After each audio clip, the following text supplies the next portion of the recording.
Hello दोस्तों, आज अपन लाभ हानि पे कुछ क्वेश्चन को सॉल्व करने जा रहे हैं। तो लाभ हानि पे कैसे तरीके से क्वेश्चन को सॉल्व करेंगे, किस तरीके के क्वेश्चन आते हैं, दो टाइप के मैं क्वेश्चन करूँगा आपको आज। मोस्ट इंपॉर्टेंट क्वेश्चन है, हर एक एग्जाम में ये क्वेश्चन इस तरीके के आते हैं। तो देखिए दोस्तों, इस तरीके के क्वेश्चन किस तरीके से करेंगे। 15 वस्तुओं का क्रय मूल्य है वो 10 वस्तुओं के विक्रय मूल्य के बराबर है। यानी कि कहने का मतलब ये हुआ कि 15 वस्तुओं का क्रय मूल्य मतलब cost price CP is equal to 10 वस्तुओं का विक्रय मूल्य है, यानी कि 10 वस्तुओं का अपन क्या करेंगे, सेलिंग प्राइस। 15 कॉस्ट प्राइस बराबर किसके हैं, 10 सेलिंग प्राइस। तो अपन क्या करेंगे, CP upon SP is equal to 10 upon 15। ये 5 से कट रहा है, ये भी 5 से कट रहा है, ये 2 बार, ये 3 बार। यानी अपन कह सकते हैं कि CP अपॉन SP का रेशियो है वो है 2/3। अब कहने का मतलब ये है कि कॉस्ट प्राइस 2 था तो सेलिंग प्राइस कितना हो गया, 3। यही हुआ, इस अनुपात से मतलब यही होता है।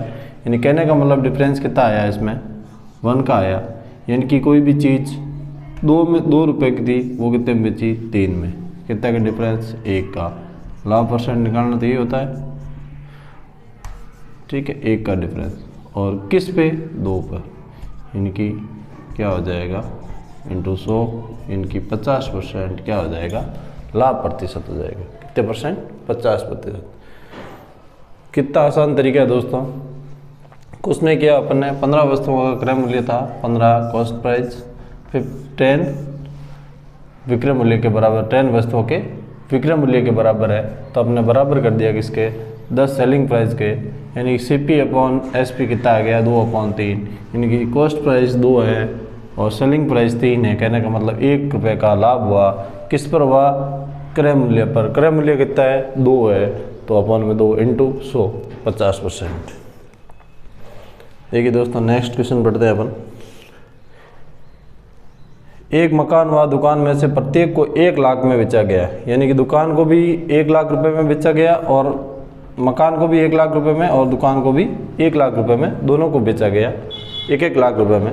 मकान पर उसको 20% की हानि हुई है और दुकान पर उसको 20% का लाभ हुआ है। तो सौदे का कुल परिणाम क्या रहेगा। इसके लिए दोस्तों एक फॉर्मूला था, बहुत ही सिंपल फॉर्मूला बताऊँ। x plus x1 x2 plus minus x1 x2 upon 100। कहने का मतलब x1 का मतलब हानि है तो माइनस का आ जाएगा, लाभ है तो दो चीज़ें, दोनों चीज़ों में क्या है कि दोनों सेम चीज़ पे बेची जानी चाहिए, तो ये फॉर्मूला काम आएगा। तो आपने क्या किया, पहले हानि हुई कितने परसेंट की, 20% की, 20% हानि, प्लस लाभ कितना 20%, प्लस इसका साइन उस हिसाब से आएगा, माइनस का आएगा। 20 माइनस का था और ये प्लस का, प्लस माइनस माइनस माइनस आ गया इंटू 100। अब ये प्लस का है नहीं, माइनस का है, दोनों को। अब क्या बचा, कितना हुआ, माइनस का 400/100, 100 से 100 गया। तो कितने परसेंट की टोटल सौदे के अंदर परिणाम क्या रहा, -4%। यानी कि हानि, माइनस का मतलब क्या हुआ दोस्तों, यहाँ पे हानि हुई। कितने परसेंट हानि हुई, 4% हानि हुई, 4% हानि हुई। इस तरीके के क्वेश्चन आएंगे दोस्तों। तो इस तरीके से करना है अपने को लाभ हानि के अंदर, ठीक है। इसके अंदर क्या था कि इसमें एक ही कंडीशन अपने को ध्यान रखनी है कि मकान और दुकान को बेचा किसमें, एक ही चीज़ पे, यानी कि विक्रय मूल्य उन दोनों का सेम होना चाहिए। 1 लाख में बेचा गया था।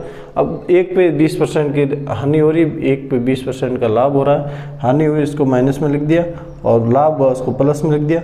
यहाँ पे माइनस साइन इसलिए आया क्योंकि एक हानि जो माइनस में था, माइनस प्लस दोनों मल्टीप्लाई में माइनस आ जाएगा अपॉन 100, इसलिए ये दोनों साइन ले रखा है मैंने, माइनस प्लस। तो इस तरीके से ये माइनस का था, ये प्लस का था, दोनों कट गए। पीछे रहा 400/100, यानी कि 2 0 से 2 0 गए, तो -4 का मतलब होता है 4% की हानि।